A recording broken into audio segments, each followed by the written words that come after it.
Günaydın herkese. Good morning everyone.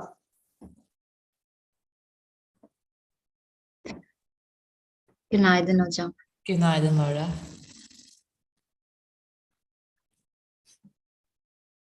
Good morning.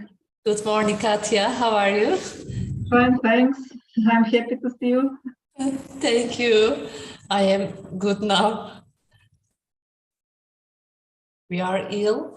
We were ill, all of the family, a long time, but now we are okay.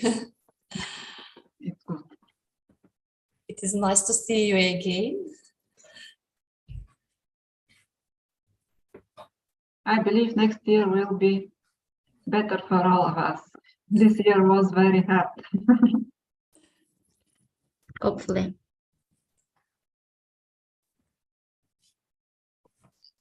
Evet. Hocam başlayalım, bekleyelim biraz daha. Saat 10'u 3 geçiyor. 1-2 dakika daha bekleyelim istersen. 5 geçe başlayalım. Belki gelenler olur. Tamam hocam.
Sonra istersen başlayalım. Tamam hocam. Geçelim. Tamam. Tamam, başlıyorum. Sayın konferans eş başkanları ve değerli hocalarım, 3. Uluslararası Farklı Boyutlarıyla Sağlık temalı konferansımızın 2. gününe hoş geldiniz demenin gurur ve mutluluğunu yaşıyorum. Sizlerle birlikte bir arada olmaktan büyük mutluluk duyarız. Heyecan verici bilgilerin olduğu keyifli ve verimli bir konferans olacağından eminim. Esteemed co-presidents and dear participants, welcome to the second day of the third International Conference on Different Aspects of Health. Thank you to each and every one of you for being here with us today. We are very pleased to be able to welcome those of you who have been with us yesterday, as well as those who are new. We ran very successful sessions yesterday, and I'm pretty sure that today's sessions will be the same too. Bu noktada davetli hocalarımızı sırayla konuşmalarını yapmak üzere davet etmek istiyorum. Today, the first of the task of introducing our first keynote speaker is a great privilege. We are so lucky that she really found a way to be here with us today, despite of the distance. Associate Professor Fatbarda Kadio is a professor with 20 years of experience in university auditoriums in Albania and beyond in teaching and scientific research. She has dozens of scientific publications on economic issues, and she is currently in charge of the Economics and Finance Department at the Economics, Technology, and Innovation Faculty at Western Balkans University. Professor Kadiu continued her higher studies at Ege University in Izmir, and then she continued her postgraduate study in the US, namely in 2006 at Georgetown University in Washington on strategic planning, and 2007 on financial management of public institutions at the University of Kentucky. In 2013, she received the degree of Doctor in Economic Sciences, and in 2016, she won the title of Associate Professor in UAMD. She is an expert in the drafting of fiscal policies, medium-term and long-term budgets of local and central governments, and her areas of interest are public finance, fiscal policies, economic policies of the EU, sustainable economic development, etc. Professor Kadiu is also a very successful politician. Her first exposure to politics was in 2004 as a member of the Youth Forum, and after that she continued her political contribution by drafting strategic documents in the support of electoral campaigns.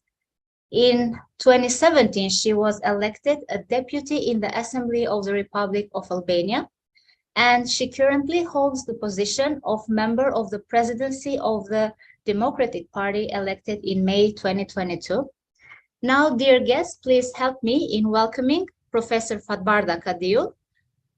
She has a really beautiful message for us. Allow me to share my screen.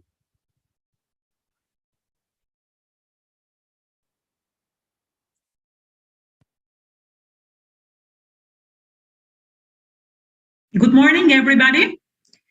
Let me express my profound privilege that I'm here today with you to open this international conference on health tourism, the past,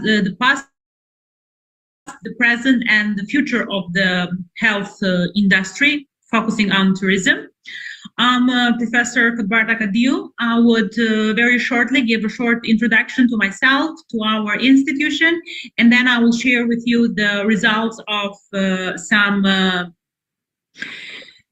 new research that we have accomplished in here. I'm a professor in economics and health economics. I have an experience in both public and private institutions here in Albania. I would say that I used to be a member of Parliament of Albania some 3 years ago, and I was also a member of the Economics and Finance Commission of the Parliament. And today I'm head of the Department of Economics and Finance in the Faculty of Economics, Technology, and Innovation in the Faculty of the University of Western Balkans. Please let me share with you a little bit about our institution. We are the Western Balkan University, which is a new university. It's a university, an Albanian university, but with a very large range of concept itself. In our university, we try to have 4 important pillars, which is the talent of the students, it's the experience of the academics, and the strong and very structured relationship with the private sector, so with business and companies, which are related in different fields according to our programs. And we try to put all of this together in order to have a very deep research and development platform. I would like to go through and give some very broad description about the health industry here in Albania. The health industry, the health market itself in Albania is very new, I would say. And when I say new, I mean like 10 to 20 years. the health industry in Albania, most of all, it used to be focused on the public institution, let me put it this way. Whereas in today's, I can say that we cannot define correctly, or we cannot define very clear the system that we stand in. It's not like the USA system where most of the decision making are done by the private sector, but it's not even that planned as the European Union countries, where most of the health sector decision making is done by the government. So we stand kind of between these two systems, and all we want to do is to get the best cases and the best examples of these two systems in order to provide a better healthcare industry. I would say that for Albania, the health industry is becoming really very important, and maybe not just in Albania, but in all the whole world. Looking at the statistics of Albania, but also the Eurostat institutions, it looks like the GDP per capita on this sector, there is always kind of incremental increasing in the spending, and most of the economists here estimates that the GDP or spending on the health sector, according to the GDP, it will be roughly like 80 to 90% of the GDP till at 2030. So this is going to be kind of a very important sector for our economy. So we would like to develop it to set up a very good healthcare system, and also a health tourism sector, which is part of all of this industry. I would like to share with you also some important information, I think, in order to have a full picture of the health sector in Albania. We are having, a part of being new and fragile itself, we are facing a huge gap in the insurance company regarding to the healthcare services. And one of the main problem is that the health contribution of individuals are not transferred from public institution to the private institution, which can be hospitals, which can be clinics, and so on. So there is a big gap that needs to be fulfilled.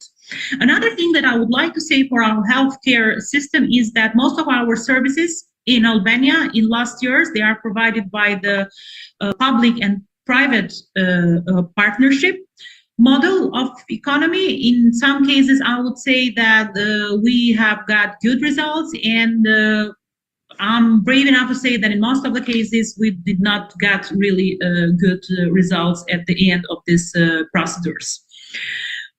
Something else that I would like to also to share regarding to the health system for the Albania, it is that, and of course, I don't want to make a dark picture about the health industry in Albania, but there are many cases when the institution, the clinics, kind of they abuse with the prices, because the whole system does not operate, as I said before, in a very clear environment.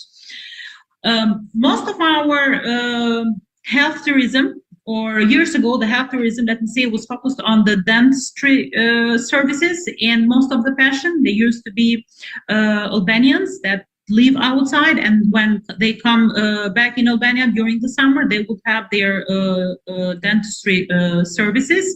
Whereas in our days, it's been observed that there are many other services which are provided as a health tourism sector, and I would say that surgery is one of the biggest one. And it's not that we are having just Albanians which live outside of Albania, but we are having also European citizens which are having their services here in Albania. And the main factor of choosing Albania is the price and the quality ratio. And on other side, we have doctors which are not Albanians. They are foreign doctors which that give their services here in Albania. Of course, that they are good doctors with very good experiences. And I think that the main factor is the tax system that we offer for the doctors and their services. Saying all of this, I would like to share with you the results of very short research that we had in here about the health tourism in Albania. Of course, that there are strengths and weaknesses, but there are also some points that we need to see them as opportunities that we can develop them better, and we have to be careful about the threats that can be inside of outside factors. Coming to the strengths, one of some of the main strengths of the health tourism in Albania is the sustainable climate of the country, the historical and touristic center, and I think both of them are kind of the same as Turkey. We provide, as well as health tourism, the short distance that can be appealed from the EU citizens. We have many thermal resources. Most of health services are cheaper than in EU and also cheaper than in Turkey. There is no waiting times compared to the other countries, and there is qualified middle-level personnel who speaks many foreign languages, which make very easy the communication between the patient and the institution that provide the service. When it comes to the weakness, I would say that there are possible mistakes made in pricing. So there is no very clear pricing system, and we miss the institution that can make the ranking of the doctors within the Albania, but also outside of the Albania. There is a poor coordination with foreign insurance companies. As I mentioned before, there is a lack of coordination in logistics services, insufficient knowledge of international health legislation, inadequate infrastructure, especially in the public hospitals. There is a weakness of coordination between relevant ministries or public institutions. And of course, by missing this, we have ineffective public relations services and practices in this sector. On the other side, of course, that there are many points that we find as opportunities. The first one that I would mention is the globalization, the era that we are living in, the development of communication resources and technologies, the increased demand for surgical operations, limited insurance problems in the developed countries. There is a strong presence in the term of tourism, development of health tourism plans planned by the private or public institution themselves. Supports and incentives are given to the exports of health services. The new programs that the universities or colleges are offering in cooperation always with the companies that are related with technological devices in medicines. And another thing that is opportunity, and it can be grown in our health tourism sector, it is the diaspora health tourism, which can play a very important role in this sector. At the end, coming to the threats, as a result of uncontrolled and weak coordination, patient can be charged for extra treatment. The need for post-operative care has to be met in the patient's own country. So when they go back, they have to get the appointments with their own doctors over there. There is a competitive pressure, of course, especially from the Turkey, and there is inadequate regulatory standards of malpractice. Now, all of this show in a way the health tourism sector in Albania it did not exist 2 decades. It appears like for the first time in 2006, and is still developing. There are many things that needs to be done. Of course, under the assumption that the health sector is going to be one of the main sectors in the economy. Now, till now, I have talked from the window of being a health economics professors, but I think that it's very important for us as academics to go out from this window and to see the whole economic world. I'm sure that all of you, like me, we have gone through many readings and research, and we know, and there is something that I really would like to share with you today, my dear colleagues. We have seen the crisis of the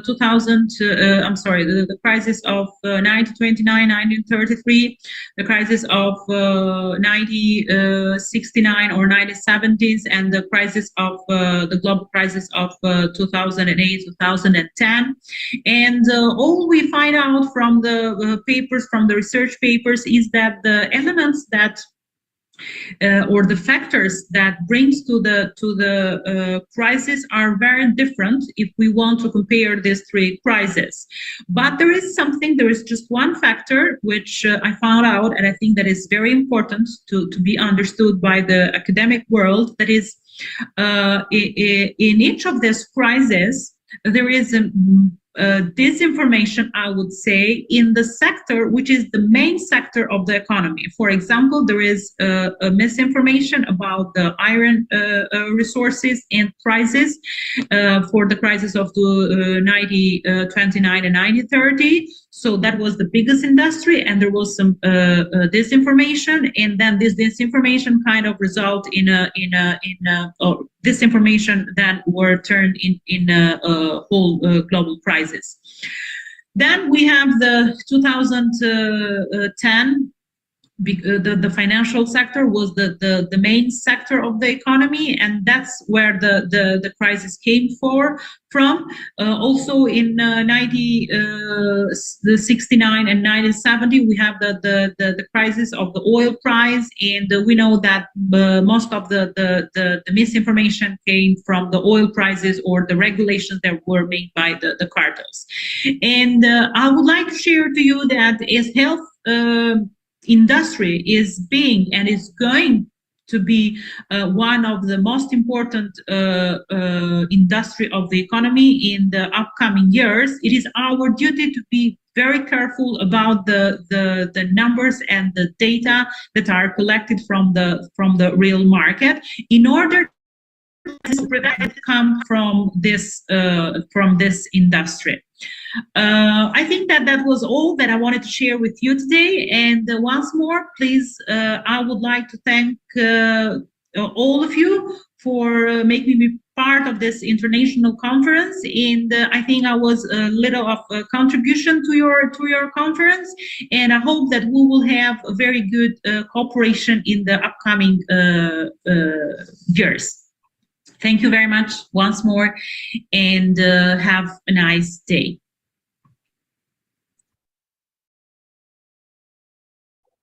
We would like to express our thanks to Professor Kadiu. It was a great contribution for all of us. And now I would like to give the floor to the Associate Professor Ekaterina Arabska from the University of Agribusiness and Rural Development, and at the same time the Vice Rector of the university in Bulgaria. Professor Arabska is interested in sustainable development issues, and she works on labor market and social policy. Professor Arabska is involved in organic management and entrepreneurship projects, and she works on an investigation of opportunities and conditions in organic farming development in Bulgaria as a way of achieving sustainable growth. She is interested in food quality and safety, digital transformation, etc. And at the same time, as a university, Professor Arabska and the university are one of the most important stakeholders for our conferences. Dear Professor, the floor is yours. Thank you very much. Thank you for this introduction about me, and thank you for inviting me again for the conference. I'm very happy to be with you today. In the days before Christmas, we are now in preparation of the holidays, and are very happy to discuss the issue of health today because it is very important. I will try to share my presentation, but maybe you can provide me some, right? Let me check. Yes, can you give permission, please? We are giving Yes, it is okay now. Mhm. Okay.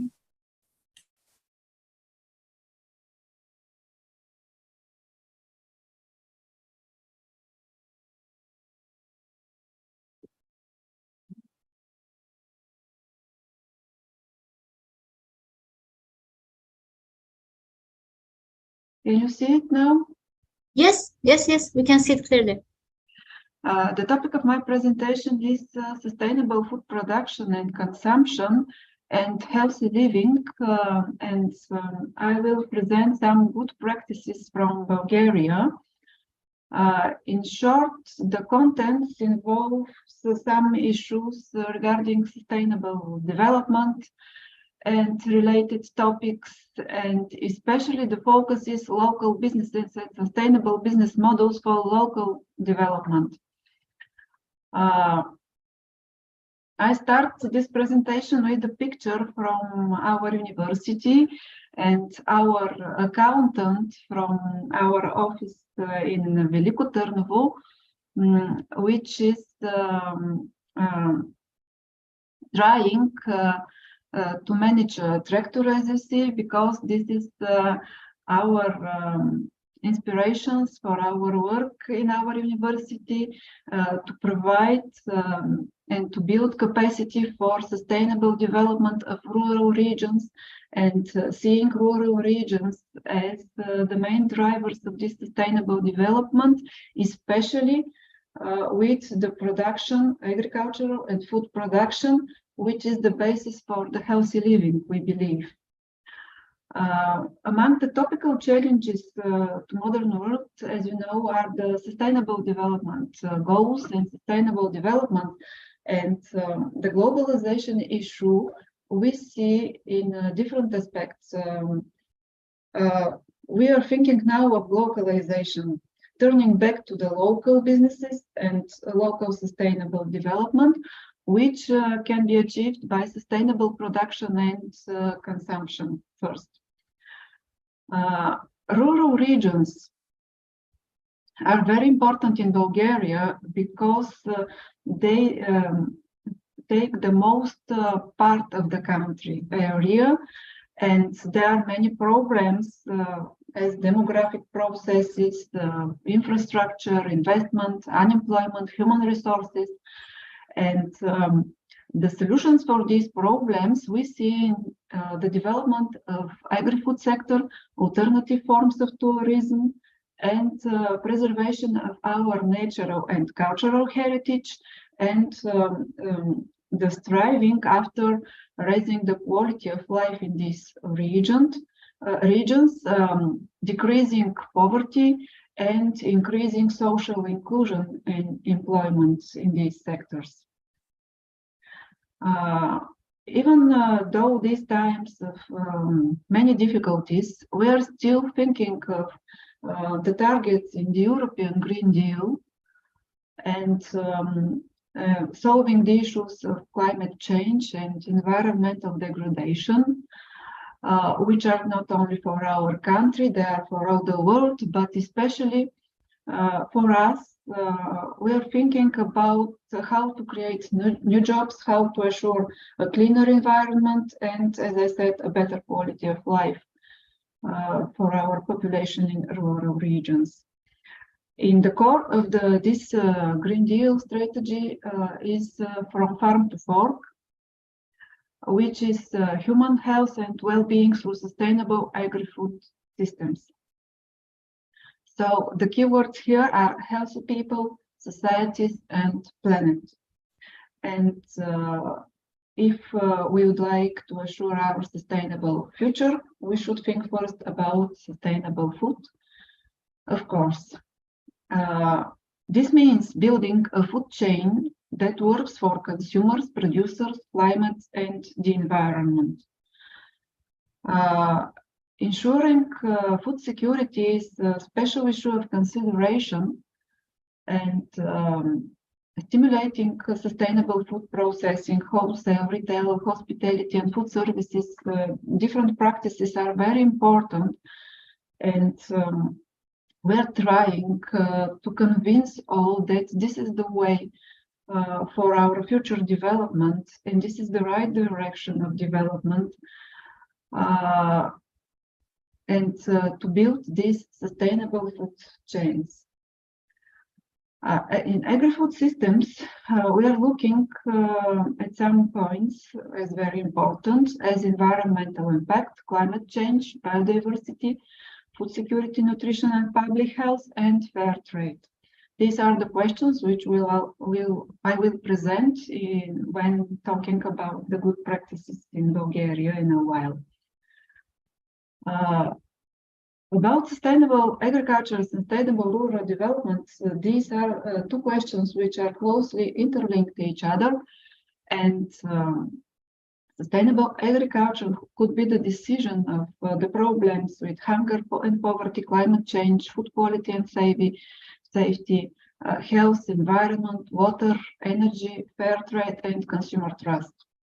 I'm especially interested in organic production, not only because it is a priority in our rural development policy, but because it is a holistic approach in management of agricultural, trade, and food enterprises. And it is innovation, it is an entrepreneurial approach, and a business model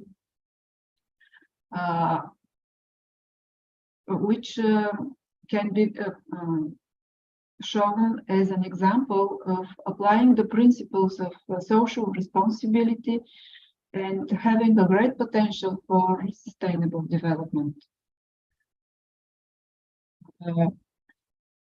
When talking about this, the issue of entrepreneurship is very important, and especially the question of social entrepreneurship in agriculture, because social entrepreneurship proves its potential for contribution to sustainable development and to establishment of an agricultural knowledge innovation system which is market-oriented and which is based on new knowledge and innovation transfer.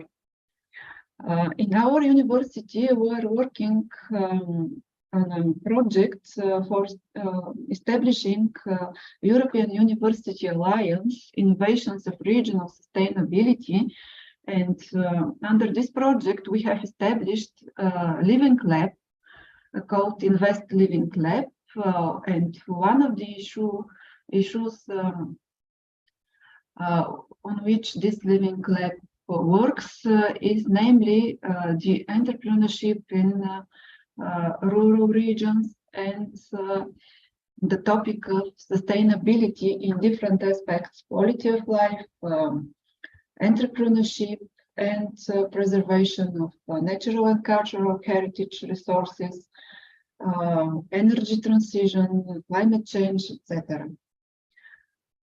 But now back to encouraging local businesses. Here we are trying to develop in Bulgaria and to introduce in a broad scope the notion of development of alternative food networks, especially community-supported agriculture and farmers' markets. Farmers' markets are very important for us because these are a business model which encourages sustainable production and consumption, and these are incubators for local businesses for sustainable rural development, which we can develop in Bulgaria. We have many good examples which I will present. But before that, just some facts about Bulgaria. Bulgaria ranks fourth place for cultural and historical heritage in Europe after Italy and Greece by a number of cultural and historical monuments and great diversity, but that is not all. In Bulgaria, we see the potential for sustainable development, mainly in community centers in Bulgarian villages. I chose some pictures from a festival of pepper, tomatoes, and traditional food and crafts in a small village near Plovdiv, Kurtovo Kunare. In this festival and in this village and its region, the community work, participatory approaches, and capacity building are a very good example. In these pictures, you can see how local people prepare local food. And in this festival, which is annual, they present very good examples of how a local community can develop, because it is not only the food, and it is about the discussions on our development, and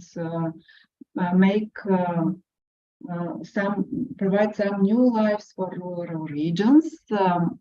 And a discussion a few years ago, before COVID, was about that under the motto that tomatoes do not grow in crates, someone has to produce them. We are trying to show first to our children and then to all in our society that the production, sustainable production, is very important, and everyone should be aware of how we can produce, for example, tomatoes or pepper, etc. It is not so easy, but the way of producing healthy food is very important, and also the connections which this food can provide for us, and especially social connection and culture. In this festival, the other issue which is very interesting is Bulgarian folk crafts and more. Here you can see some women singing Bulgarian folk music, and this is another direction of our development in Bulgaria, turning back to our folk and crafts, and trying to establish our new brands in not only in Bulgaria but outside. Next, which I would like to present, is about the nature, architecture, museums, and I use these words, slow life. In our university, with my colleagues, we are working on this concept of slow life, turning back to the rural regions, to small villages, and slowing our intensive life today. Another good example is a small town, 40 kilometers of Plovdiv, named the town of heroes, masters, and roses. This is Bratsigovo, famous for the museums, the history, and the roses, especially with the production used in the production of Bulgarian rose oil. And if I can summarize these issues, I will present as now the Bulgarian countryside as another Bulgaria, which is not known as such, but once a visitor comes here, he or she would not forget it. Here I chose some examples from a small village around 30 kilometers from Plovdiv, Staro Železare, which is famous for open-air art gallery. The houses in this village are painted by students from everywhere in the world, international students, which these students come each summer in this village and make these beautiful paintings on the walls of the houses, and this turned this village in the village of art and the individualities, Even on a door, you can see there is a title, MoMA entrance. MoMA means the Museum of Modern Art, which is situated in New York, but now the students are trying to transpose this in this Bulgarian village. But this village is also famous with food as an expression of culture and healthy living. There is a say that you will not stay hungry in Staro Železare. And here I put some pictures about traditional food, bread with some herbs and meat, specially prepared, which is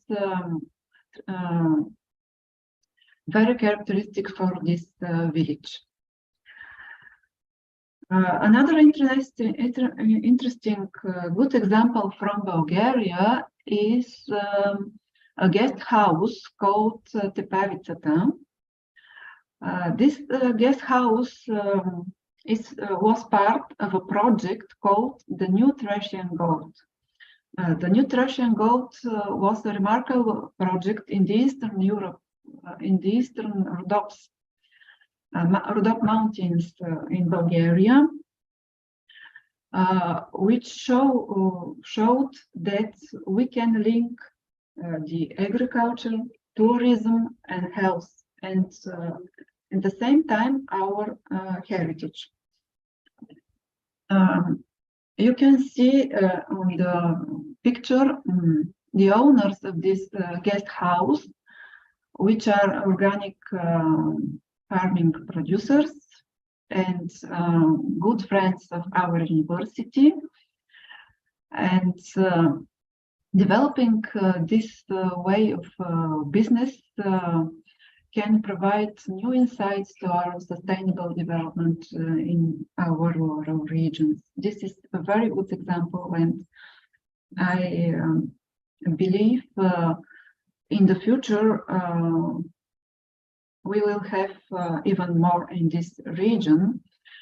And these are the inspirations for other businesses, of course.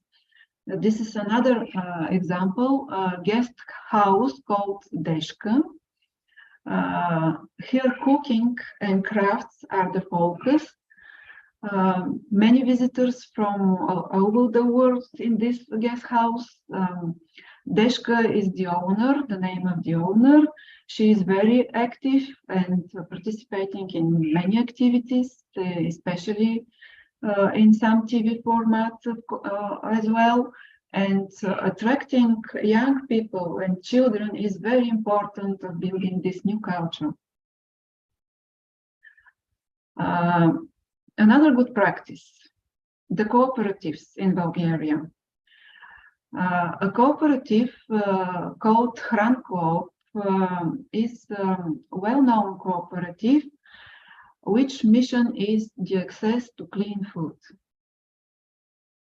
The development of cooperatives in Bulgaria is very important because when people unite, they can be stronger and then can achieve more, of course. Especially when we are talking about such local businesses with small production, these cooperatives are very important. Another good example from Bulgaria is a farm called Halalica. The motto of this farm is goats bred with love. Especially they have very happy goats, and they produce cheese and other milk products which are of high quality, and consumers prefer those.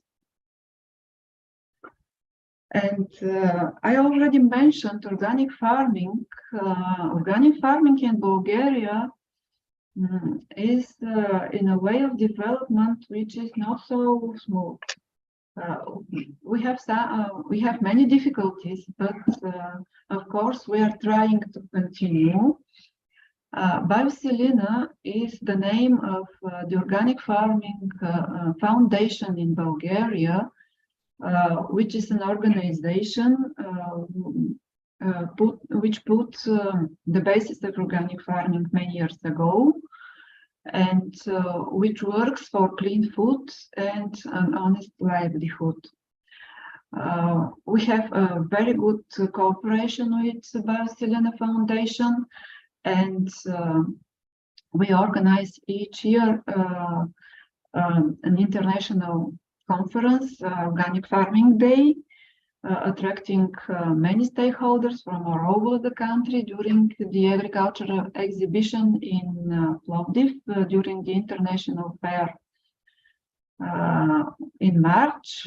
I hope the next year we will have also the opportunity to organize such organic farming day, and we invite you as well to participate in this event. Talking about organic farming, we are seeing this as an opportunity also to develop, as I said, the community. And we have some farms which are examples for all of us in Bulgaria. This is one of the examples about the production in the farms and presenting this production on the farmers' markets. But also in these years, it was very important to keep the link to the consumers and to be in line with the new development, especially for ICT technology and digital transformations. And we have a good example of developing a platform, an online platform, which is called Farm Hopping, for real products from small farms and producers. This platform can deliver to your home, to the homes in Bulgaria, healthy food, and which is produced in Bulgarian farms. And that is the way of supporting also the local production. Another cooperative is Cisco, which mission is sustainable agriculture, and it goes even further, providing some special services, consulting activities for the producers, and especially on the financial issues, which are very important for the development of each business, of course. In Plovdiv, we had a network called Local Food, which motto is create, develop, succeed in the micro business with local food. We have very good relations with the Local Food Foundation as a network of stakeholders, and this network developed a special project called Pendara. Pendara mission is local food and rural tourism. It is a very interesting project because it presents many good practices from Bulgarian villages, and especially focused on local food, healthy living, and how to link these issues with sustainable local tourism. In Bulgaria, we are developing also the movement of slow food. Together for good, clean, and fair food is our motto. We have a slow food community in Bulgaria, in Plovdiv too, and we are very happy we can contribute to this international movement and understanding of slow food and healthy living. And of course, we link this to slow tourism. Our regional development agency in Plovdiv, which is a partner of our university, had a project about slow tourism and developed integrated slow, green, and healthy tourism strategies, which is a key issue in our living lab in the future too, to develop. And talking about our university, I can present many of our projects in this direction, but I chose the EcoAgri project, which is a project about adult training course for small farmers on ecological and urban agriculture. And we have training curriculum, educational videos, and training courses for adults who are interested to explore ecological urban agriculture, either for producing food for their own or to sell the production to some small farmers markets or other activities, of course. And under this project, we identified some case studies we have some case studies from Bulgaria as an initiative called Burichka, as a good example of this development in our urban centers too. And talking about our university, our main priority is to provide access to training and capacity building in rural regions, namely in these directions.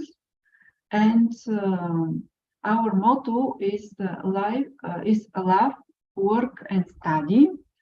And we are trying to attract young people which are working, but to provide also the necessary study and motivation to develop small and medium-sized businesses in our rural regions and to make them alive.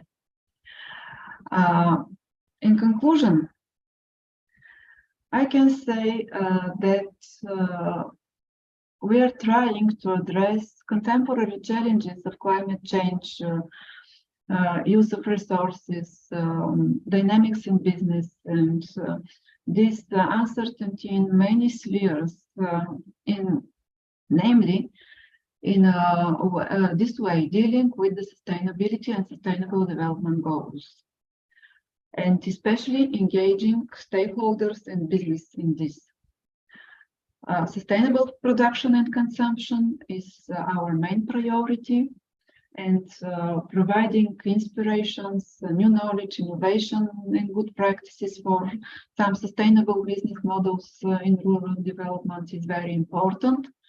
As I said, we see networking as a competitive advantage in this development, and we should cooperate if we would like to have success and to achieve some synergies. Especially important are the questions of innovations and entrepreneurship, and providing the necessary advice and presenting these kinds of good practices is very important, and to involve more and more people to develop our communities in rural regions and society as a whole. Farmers markets are our special focus, and we will continue in the future to work on this, and we'll be glad if someone wants to join and to work with us in the future on some projects in this direction too. And if I can say it in a few words, all these cultural and historical heritage, nature and environment, agriculture and livelihood, art and local food, crafts and folks, and more are the unknown treasures of our contemporary society. They are the way to our slow life and downshifting and to our healthy living. If you would like to have some information about these topics, I shared my profile in ResearchGate. I have some publications and presentation, which we can see, of course. And you can write me if you want to establish some cooperation for future projects and research work, of course. And finally, thank you very much for your attention. I'm very glad to be today with all of you and discussing these topics. If you have any questions, I will be very glad to answer.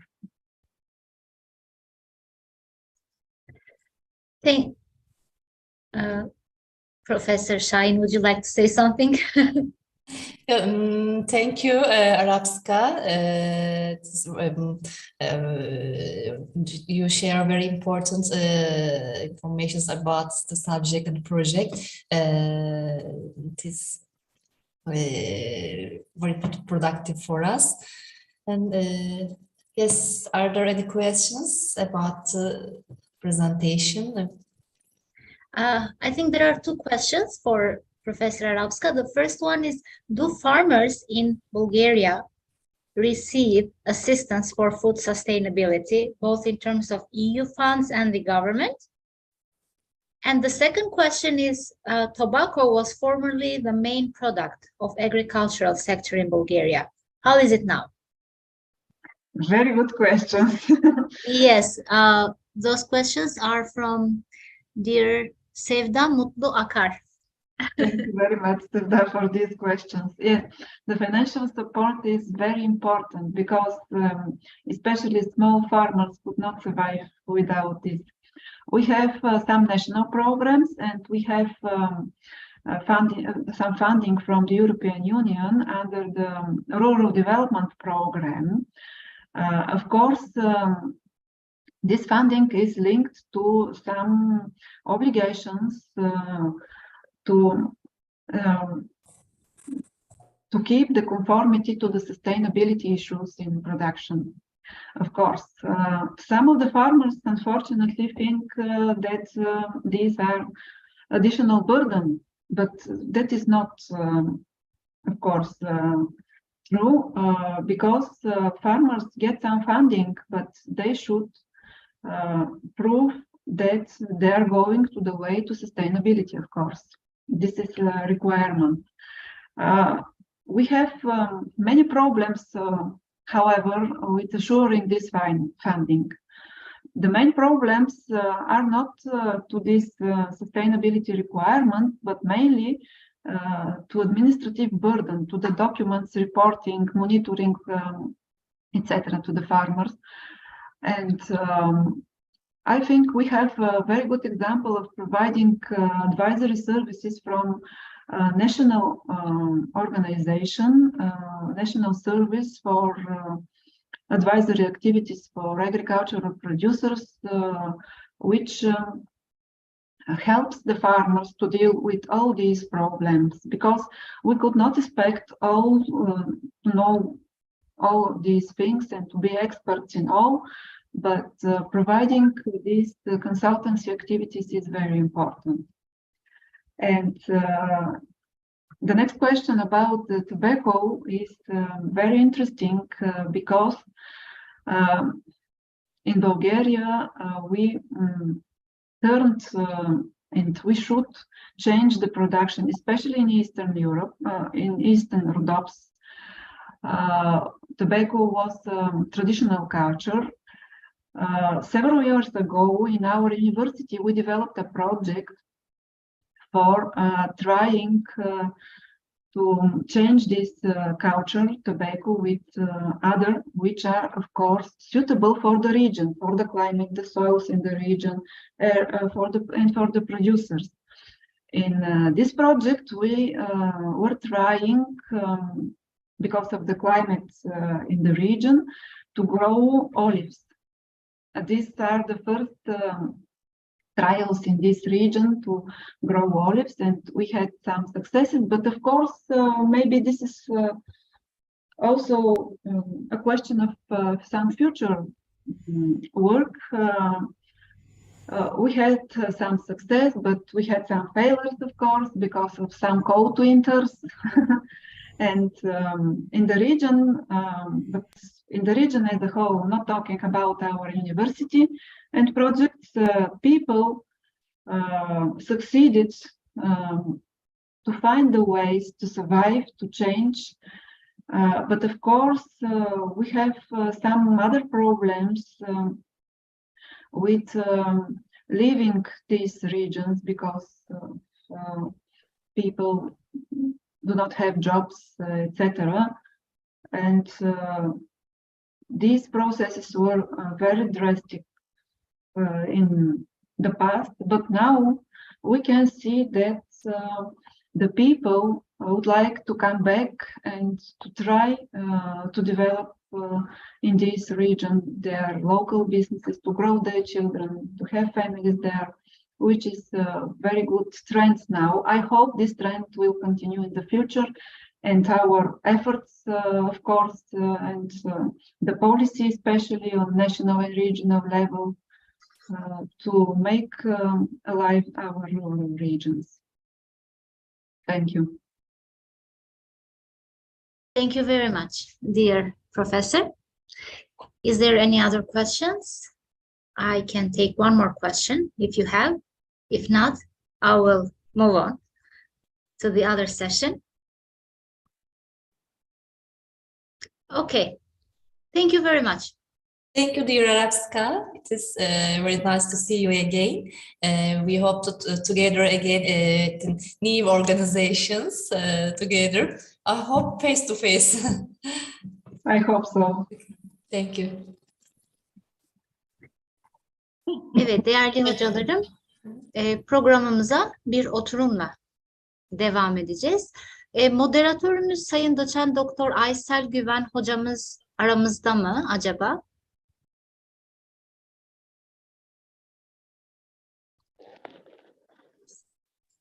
Sanırım burada değildir o. Evet, tamam. O zaman ben devam ediyorum hocam, izniniz olursa. Tamam. Gastronostalji, nostaljik yiyeceklerin restoran tüketicileri açısından önemi sunumunu yapmak üzere ben sözü Sayın Şeyma Nur Üzüm ve Sayın Erdem Temeloğlu Çanakkale 18 Mart Üniversitesi'nden bırakmak istiyorum. Kendileri burada. Evet, merhabalar. Merhabalar. Söz sizde. Teşekkür ederim. Ben hemen bir paylaşım yapayım.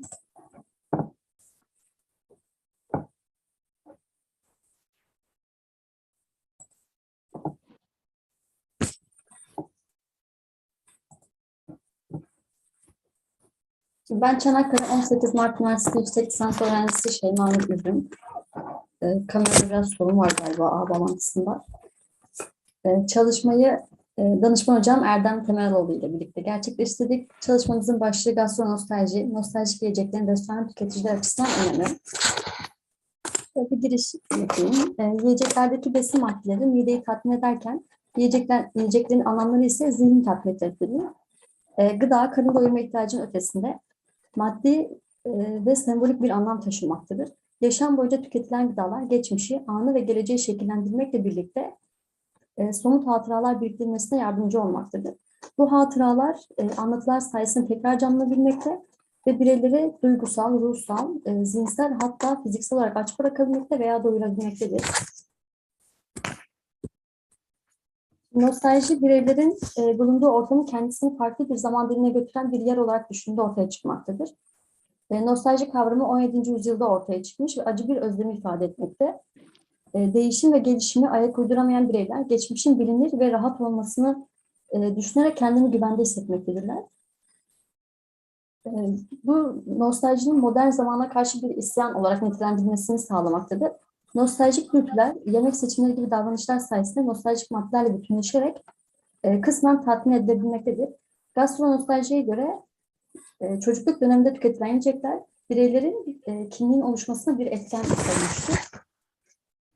Nostaljik yiyecekler bireylere geçmişi, anneyi, öz kimliklerini, gelenek ve göreneklerini hatırlatmakla birlikte beslenme davranışı üzerinde de bir etken olmuştur. Şöyle Lasalet var ve Yemen tarafından 2021 yılında yapılan bir çalışmaya göre nostaljik yiyecekler bireylerin daha sağlıklı beslenmesine etki etmiş. Geçmişin daha güvenli olduğunu düşünmesi bu davranış için itici güç olabilir. Çalışmamızın amacı nostaljik yiyeceklerin restoran tüketicileri açısından öneminin belirlenmesi ve bu önemin müşterinin demografik özelliklerine göre farklılaşıp farklılaşmadığını tespit edilmesidir. Çalışma için çevrimiçi anket tekniğini kullandık. Bunu tercih etme sebebimiz daha fazla insana ulaşabilmek. Anket içerisinde kullanılacak ölçek, nostaljik yiyeceklerin tam bir ölçek bulamadık. Nostaljik temalı restoranlar için oluşturulan bir ölçeği kendimize uyarladık. Çalışmanın evreni 18 yaşından büyük bireyler. Bu evreni tercih etme sebebimiz nostaljinin hissedilebilmesi için belirli bir yaşanmışlığın oluşması gerekmekte. Çalışmanın örneklemi ise kolayda örnekleme yöntemiyle belirlenen 404 restoran müşterisinden oluşmaktadır. Verilerin analizi için SPSS programını kullandık. Ölçeğimizin güvenilirliğini görebilmek için geçerlilik ve güvenilirlik analizi tercih ettik. Katılımcıların demografik özelliklerin oranlarını belirleyebilmek için ise yüzde ve frekans analizi uyguladık. Bu demografik özelliklerin nostaljik yiyecekleri algılama düzeninde farklılık oluşup oluşturmadığını belirleyebilmek için ise t-testi ve ANOVA analizini kullandık. Şimdi katılımcıların demografik özelliklerine ilişkin bulgulara baktığımızda katılımcının %59,2'sini kadınlar oluşturmakta, %40,8'ini erkekler oluşturmaktadır. Yaş grubuna baktığımızda en çok 18-24 yaş aralığı bireyler var, %37,4 olarak. En az ise %1,7 ile 65 ve üzeri yaşa sahip bireyler. Bunun sebebinde çevrimiçi anket olmasından dolayı olabilir. Eğitim düzeylerine baktığımızda en çok lisansüstü mezun bireyler var, %29,2 ile. Bunun %26 ile lisans mezunları takip ediyor. En az ise %4,7 ile ilköğretim mezunları. Katılımcıların mesleklerine baktığımızda en fazla grubu öğrenciler oluşturmakta, %31,4 ile. En az ise %2,5 ile esnaf, emekli ve işsizler oluşturmaktadır. Katılımcıların aylık gelir düzeylerine baktığımızda ise 6.001 TL ve üzeri gelire sahip bireyler çoğunluğu oluşturmaktadır, %44,1 ile. En az ise 5.001 ve 6.000 TL arası gelire sahip bireyler. Medeni durumlarına baktığımızda ise %60,4 ile çoğunluğu bekarlar oluşturmakta. Dışarıda yemek yeme sıklığını incelediğimizde haftada birkaç kez dışarıda yemek yiyen bireyler katılımcıların çoğunluğunu karşılamakta. Her gün yemek yiyen bireyler ise en az kısmını karşılıyor. Gastronostaljinin tüketiciler için önemli ilişkin bulgulara baktığımızda, şimdi bu ifadeler nostaljik temalı restoranlar üzerinden çekilmiş ifadeler. Bunu biz nostaljik yiyeceklere uyarladık. İfadelerin her birine tek tek baktığımızda katılımcının çoğunluğu kesinlikle katılıyorum olarak belirtiyor zaten. Bu ifadeler katılımcıların nostaljik yemek yerken hissettiği duygu veya davranışlarla ilgili ifadeler. Genele baktığımızda katılımcıların çoğunluğunun nostaljik yiyeceklere önem verdiği görülüyor. Burada katılımcıların benliklerini ve kültürlerini korumaya eğilimli oldukları söylenebilir. Bireyler geçmişte bulunan kişilerin, olayların veya mekanların eksikliğini hissettiğinde geçmişi geri getiremiyor olmasının verdiği acıya karşılık olarak hatıraları sınmakta ve bu özlemi kapatmaya çalışmaktadırlar. Geçmişin hatırlanmasına yardımcı olan yiyecekler sayesinde bireyler geçmişi tekrar yaşayabilmekte ve olumlu tepkiler verebilmektedir. Dolayısıyla işletmeler açısından müşterinin memnun ayrılmasını sağlayabilir bu durum. Genel ölçeğimize baktığımızda ise yüksek derecede güvenilir olduğu söylenebilir. Gastronostaljinin cinsiyete göre karşılaştırmasına ilişkin testine baktığımızda kadınların erkeklere oranla nostaljik yiyeceklere daha fazla önem verdiği görülmekte. Bizim bulgularımıza karşılık olarak Brito ve Vale tarafından 2018 yılında yapılan bir çalışma var. Bu çalışmada erkekler kadınlara oranla daha yüksek çıkmış. Yani erkekler daha çok önem vermiş nostaljik yiyeceklere. Bunun sebebinde sosyal yaşam ve kültürel farklılıklar olabileceği söylenebilir. Gastronostaljiye yönelik algıların demografik özellikler açısından farkına yönelik ANOVA tablosuna baktığımızda katılımcıların eğitim düzeyleri ile medeni durumları arasında farklılık oluşmuş. Eğitim düzeyine baktığımızda lise ve lisansüstü bireyler arasında, lisansüstü mezun bireyler arasında bir farklılık görünüyor. Lisans ve lisansüstü bireyler arasında bir farklılık var. Eğitim düzeyinde şöyle en çok lisansüstü mezunları nostaljik yiyeceklere değer vermiş. En az ise lise mezunları. Bunun sebebinin öğrencilik hayatının uzun olması ve aileden daha uzun ayrı kalma olarak söyleyebiliriz. Medeni durumlarına baktığımızda ise Evli ve bekar bireyler arasında bir farklılık oluşmuş. Evli bireyler nostaljik yiyeceklere daha fazla değer vermiş. Burada yine evli bireylerin artık yeni bir kendine yeni bir yaşam oluşturması ve aileden bir nebze de olsa bir kopukluk yaşanmasıyla alakalı olabilir. Katılımcıların yaş, meslek, aylık gelir düzeyleri ve dışarıda yemek yeme sıklıkları ile ilgili hiçbir farklılık görünmemiş.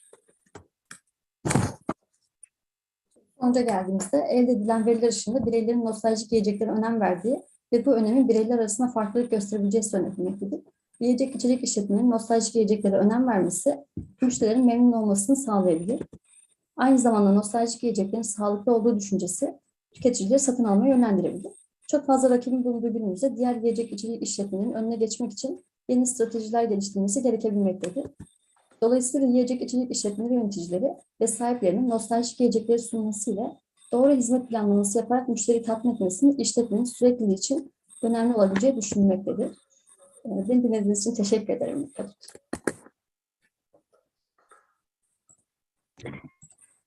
Hocam biz teşekkür ederiz. Hocamıza sorusu olan var mı? Yani varsa hemen alabiliriz soruları.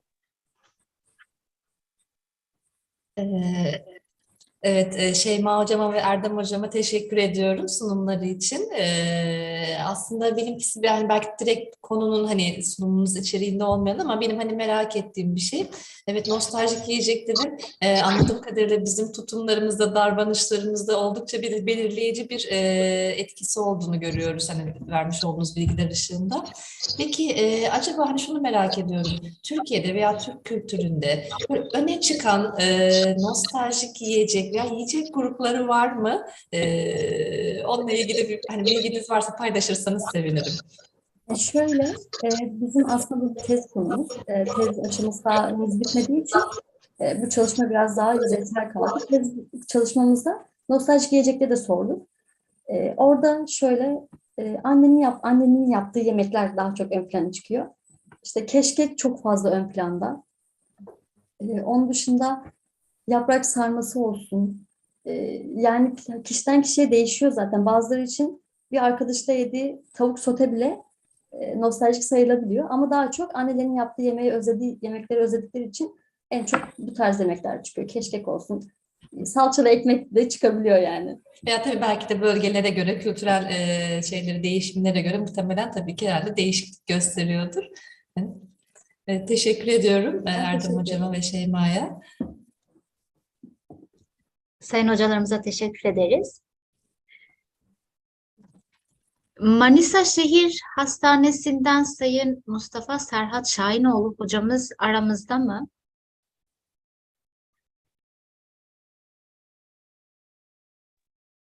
Sanırım kendisi katılamadı henüz bize. O zaman Haliç Üniversitesi'nden Sayın Fatma Azizoğlu ve Akdeniz Üniversitesi'nden Sayın Banu Terzi hemşirelik bakımında inovasyon araştırmalarının bibliometrik analizi sunumunu yapacaktır. Fatma Hocam. Merhabalar Sayın Merhaba. Başkanlar. İstanbul'dan herkese günaydın. Günaydın hocam. Günaydın. Ekran paylaşımı için izin verirseniz. Var hocam yetkiniz. Teşekkür ederim.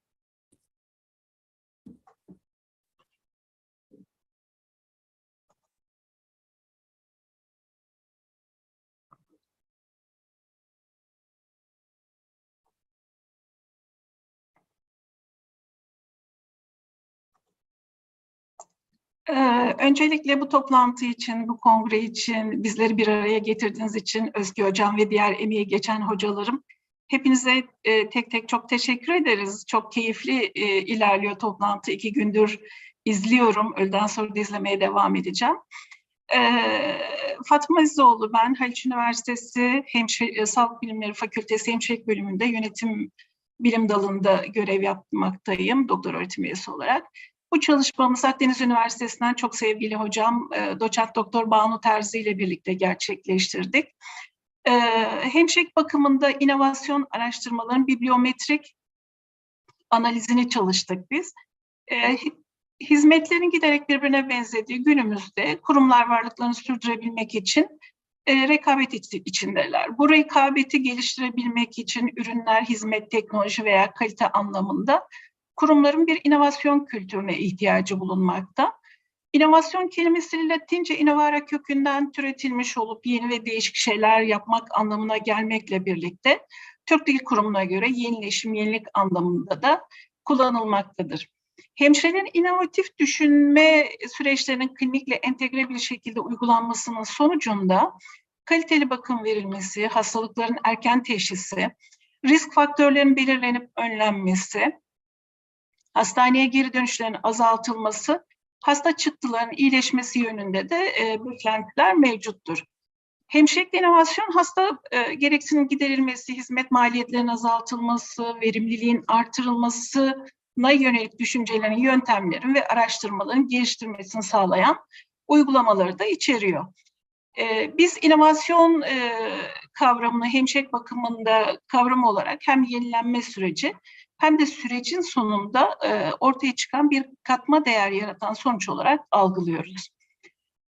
Bilimsel bilgi üretimi hızla artarken bilginin performansın hangi yönüyle nasıl izlenebileceği ve ölçülebileceğine yönelik ölçüm araçlarının geliştirmesi konusunda arayışlar devam etmektedir. Bibliometrik analiz herhangi bir çalışma alanında yazarlar, anahtar kelimeler, dergiler, kurumlar ve ülkeler gibi farklı bilimsel çıktıların ölçülebilmesi ve bu öğeler arasındaki ilişki etkileşimlerden hareketle incelenen alanın entelektüel, sosyal, kavramsal yapısının nasıl geliştiğini, nasıl genişlediğini ölçen önemli bir araç olarak ortaya çıkmıştır. Bibliometrik analizin temel amacı belirli bilimsel bir alandaki literatürü tanımak, değerlendirmek ve anlamaktır. Bizim araştırmamızın amacı Web of Science veri tabanında hemşirelik bakımında inovasyon ile ilgili yayınlanan araştırmaların bibliometrik özelliklerini incelemektir. Veriler 25 Kasım 2022 tarihinde Web of Science WOS'ta Core Collection veri tabanında Nursing Care, Innovation in Nursing Care, Innovative Care, Innovative Nursing Care anahtar kelimeleriyle WOS Core Collection'da taranan SC Expanded, SSC, AHCI ve ESCI gibi indekslerde bibliometrik veri setini oluşturabilmek için yıllara göre sayısal dağılım, öne çıkan ülkeler, en fazla yayın yapılan dil, etkin olan kurumlar, öne çıkan araştırmacılar gibi bibliometrik analizi yapabilmemiz için başlıklar altında taranmıştır. Anahtar kelimeler ile tarama yaptığımızda evreni biz 856 makale olarak bulduk. Veri tabanında hemşirelik alanı, yayın türü açısından makale, yayın dili İngilizce, 1994-2022 yıllarıyla sınırlama yaptığımızda ise WOS Core Collection veri tabanında 475 makale bizim araştırmamızın veri setini oluşturdu. Araştırmadaki veri setinin analizi için WOSViewer versiyon 1.6.9 paket programı kullanıldı ve analizler için performans analizi, bilimsel haritalama ve görselleştirme analizleri yapıldı. WOSWOR Collection kategorisinde bulgularımıza geldiğimizde en çok kullanılan anahtar kelimenin nursing, en fazla atıf alan derginin Journal of Nursing Care Quality, 57 çalışma ile en fazla makalenin 2022 yılında yayınlandığı, en etkin kurumun 22 makale ile Londra Üniversitesi olduğu, en fazla yayın yapan ülkenin 197 yayın ile Amerika Birleşik Devletleri olduğu, doküman türünde 475 makale ile yayın yapıldı. En fazla yayın yapılan dilin ise İngilizce olduğunu bulduk. Yıllara göre yayınların dağılımına baktığımızda 2012 ile 2022 yılları arasında yayınların sayılarında bir artış olduğunu gördük. Ardından fazla yayın yapan ülkelere baktığımızda başta Amerika olmak üzere sırasıyla İngiltere, Kanada, Avustralya, Hollanda, Almanya, Çin, İspanya, Brezilya ve son olarak da Tayvan'da 17 ve üzeri yayının bulunduğunu gördük. Yoğunluk haritasına baktığımızda atıf alan dergilerin yoğunluk haritasına baktığımızda ilk sırada Journal of Nursing Care Quality'nin, ardından Journal of Pediatric Nursing'in, onun ardından BMC Health Service Research'ün en fazla yayın alan dergiler arasında olduğunu, atıf alan dergiler arasında olduğunu gördük. Yine anahtar kelimelerle ilgili ağ haritasına baktığımızda en fazla kullanılan anahtar kelimelerin dergilerde, yayınlarda nursing, ardından quality improvement primary care'ın olduğu, COVID-19'un olduğu, inovasyonun olduğu ve demansiyanın olduğunu analizlerimiz sonucunda gördük. Sonuçlara geldiğimizde bibliometrik analiz sonuçları 2012-2022 yılları arasında hemşirelik bakımındaki inovasyon konusuna artan bir ilgi olduğunu gösteriyor. Bu çalışmanın sonuçlarının hemşirelik bakımında inovasyon ile ilgili araştırmaların mevcut durumunun değerlendirilmesi ve bu alanda yapılması planlanan çalışmalara, araştırmacılara rehberlik edeceği düşünülmektedir. Önerilerimize geldiğimizde hemşireler inovasyon çalışmalarına katılmadıklarında önemli hasta bakım fırsatları kaçırılmakta, hemşirelerin yaratıcılığından yararlanmak, hasta bakımında yenilikler yaratmak için yenilikçi hemşire ve mühendis işbirliklerine ihtiyaç bulunmakta. Hemşirelere inovasyona yönelik eğitimlerin verilmesi, inovatif düşüncelerini destekleyen uygun ödül sistemlerinin geliştirilmesi, geliştirdikleri ürün ya da hizmetleri ticari bir ürüne dönüştürebilmeleri için yasal süreçlerle ilgili yol gösterilmesi araştırmacılar tarafından önerilmiştir. Dinlediğiniz için çok teşekkür ederim, saygılarımla. Sayın Fatma Hocam, teşekkür ederiz. Hocamıza sorusu olan var mı? Varsa hemen alabiliriz. Fatma Hocam çok teşekkür ediyorum. Sanırsam evet, bu özellikle siz de hani vurguladığınız inovasyon konusunu sağlıkta hani siz hemşirelik özelinde biraz daha konuya değindiniz ama sağlık konusunda herhalde hem teknolojik işte bu değişimler, bilgi iletişim teknolojisindeki yenilikler, inovasyon konusu sağlığın hemen hemen her noktasında giderek çıkmaya başlayan bir konu başlığı. Aynen. Bunda da hani siz de yapmış olduğunuz analizlerde bunu net bir şekilde ortaya koymuş oldunuz. Çok teşekkür ediyoruz değerli sunumlarınız için, katkılarınız için. Ben teşekkür ederim, saygılar. Tekrar teşekkür ederiz hocam. Sıradaki sunumumuz Western Balkans Üniversitesi'nden Fatma Dakadio ve ben. Arnavutluk'ta sağlık turizmi bir SWOT analizi üzerinde kısa bir sunum yapmaya çalışacağım. İzninizle hemen ekranımı paylaşmak istiyorum.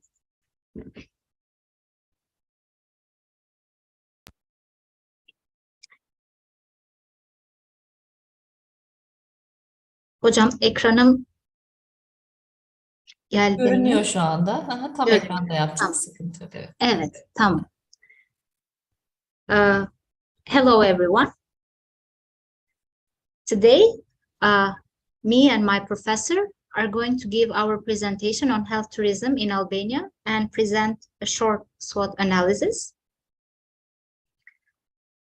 So health tourism in Albania started to become very popular in 2006.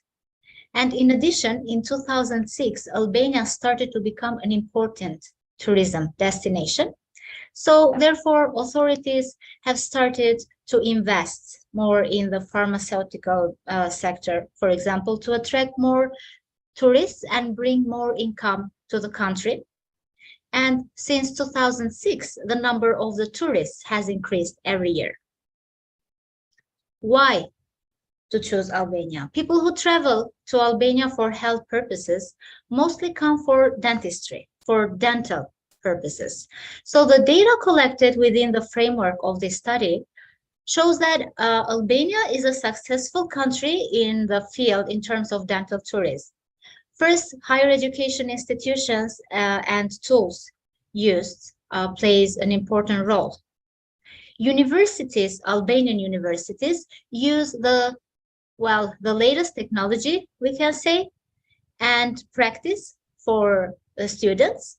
And students who study dentistry, for example, are required to follow at least 3 international conferences on technology development in European countries. So this helps them become more familiar with the latest dental techniques and continually improve their technical knowledge. Another, besides education, another important factor is technology. According to the Dental Association of Albania, the technology used by Albanian dentists is advanced and the investment in dentistry is really high. And this technology can be compared with the one of developed countries. The number of tourists visiting Albania has been increasing in the last 5 years, especially tourists coming from European countries such as Italy or Greece.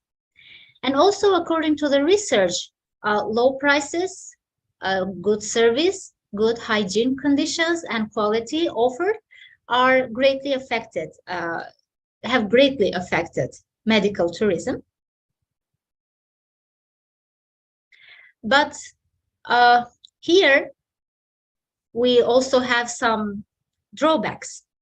For example, abusive prices, regional competition, declines in service quality have greatly affected health tourism. And in addition, also the COVID-19 pandemic had a great impact on health tourism. Tourists from neighboring countries such as Italy, such as Greece or other countries in Europe were not able to fly for a long time. Therefore, we see a decline in the number of tourists who have the tendency to visit this country for medical purposes. At this point, I would like, I don't know if you can fully see, yes. At this point, I would like to present a short SWOT analysis. In terms of strengths, we can talk about the perfect climate of the country is almost the same climate as Turkey. So you can live the 4 seasons. So you are able to come whenever you want. And another strength is the historical and touristical places to visit. So it provides various tourism opportunities as well as health tourism. It is a short distance. You know, flights will not take more than 2.5 or maximum 3 hours. There are a lot of thermal resources and cheaper health services compared to other countries in Europe or even the United States, which is pretty expensive. And there are no waiting times compared to other countries. You can come and you can receive your treatment within the same day or in a very short time. And also another strength, the biggest strength maybe, is the qualified personnel who is fluent in foreign languages. So all the employees, all the personnel, let's say, speak very well English, Italian, German, and maybe other languages. However, there are also some weaknesses, and in terms of weaknesses, we can talk about some possible mistakes which can be made in pricing. So different patients can be charged with different amounts for the same treatment. There may be sometimes a poor coordination with foreign insurance companies and lack of coordination in logistic services. And also there may be a lack of knowledge in terms of international health legislation. Weakness of coordination between, the Ministry of Health and the responsible sectors for this, and not some ineffective PR practices. What about the opportunities? The main opportunity is globalization. We are living in a globalized world which changes every day. And the second one is the development of communication resources, technology and internet. We said we have a developed technology, increasing demand for dental operations, limited insurance problems, which are present in developed countries. We have a strong presence in the region in terms of tourism, development of health tourism plans, supports and incentives which are given to the export of health services, and last but not least, Albanian diaspora, which is really large. There are Albanian diaspora is all around the world. And last, what about the threats? As I told you, the result of uncontrolled and weak coordination, patients can be charged for extra treatment. There is the need for post-operative care, which has to be met in patient's own country. This can be a big threat. And competitive pressure. For example, Turkey. We know that the health tourism in Turkey is really developed. So most of the patients choose to come to Turkey instead of going to Albania. At this point, I have to say that Turkey really makes use of effective PR practices and also some inadequate regulatory standards of malpractice. All these are a threat for health tourism. So health tourism is becoming, as we see, more popular day by day. And with this increase, the economic value created by the health sector is also increasing. In public and private health insurance institutions, large companies see this trend as an opportunity to reduce health costs. And if the cost differences in developed countries continue, it is expected that health tourism will keep growing. To attract more tourists, like not only Albania, but also countries should evaluate their potential in the health tourism sector, and factors such as accessibility, ease of procedure, treatment, facilities, travel arrangements, security, country policies are very influential factors. And meeting or exceeding the expectation of tourists visiting the country for medical purposes is the most important issue in promoting health tourism. And similarly, appropriate policy guidelines, strategies are needed to support health tourism. If managed successfully, health tourism will play an important role in promoting the economic development of the country, providing this service. Thank you for your attention. Okay, this is the end of our presentation. If you have any questions, I'm more than glad to try to answer it.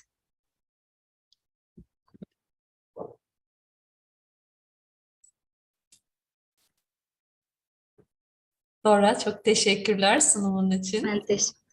Ben teşekkür ederim hocam. Dora'ya sorusu olan var mı? Are there any questions?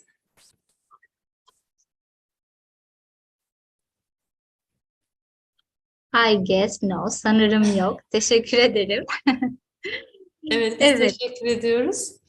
Herhalde oturumun yani bildirisi olan gelemeyen hocalardan katılan olmadı sanırsam. Tekrar bakıyorum listeye ama. Evet hocam, katılamadılar. O zaman oturumumuz herhalde burada sona eriyor. Evet, oturumumuz burada sona ermişti. Kısa bir ara vereceğiz ve kısa bir aradan sonra saat 12.30'da davetli konuşmacımızla devam edeceğiz tekrar. İngilizce olarak da söyleyebilirsen ekleyen misafirlerimize. Tabii. Okay, so now we will have a short break. I hope to meet you all in 1 hour, 12:30. We will have our next keynote speaker. Thank you very much. Thank you. Görüşmek üzere. Görüşmek üzere. 12.30'da tekrardan bir arada olmak üzere.